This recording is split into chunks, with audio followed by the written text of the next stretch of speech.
So the only experience that I can share with you today is that if you have one of these jobs come into your shop, see if you can get out of it. On this truck, we are replacing both front frame horns. They are a cast aluminum piece. This driver's side actually houses the steering gearbox as well. It bolts to these 3 bolts, and it's this entire cast aluminum piece. And it has ears on the bottom that support your front bumper. This truck was actually involved in an accident that has broken both of these lower tabs off of both of these frame horns.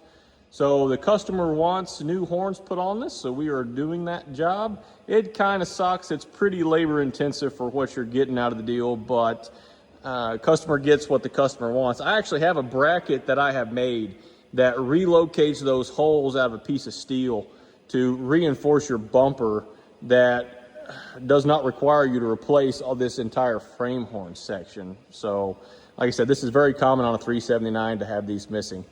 This is the new horn. You can see this tab right here, the piece that is in question on the other one that is missing. So that is why we are putting these on. I got one for the left and the right. I also know that I was a little absent last week making reels for social media.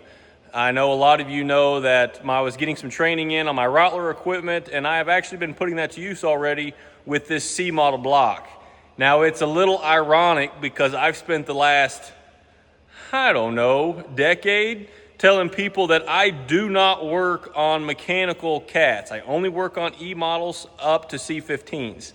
So it's a little funny that the first block that I've ran through my machine has been a C. I've got this block decked already. I'm getting ready to cut my upper pockets for my liner shims. I always set my cats up with shims.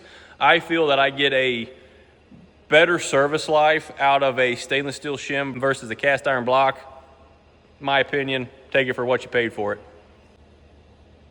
I've also shipped out probably a dozen orders today over this last weekend. I'm getting a lot of these tools out that you can find on blevinsdiesel.com. Guys, if you're getting those in and using them, I want to know your feedback. Tag me in a post, comment here.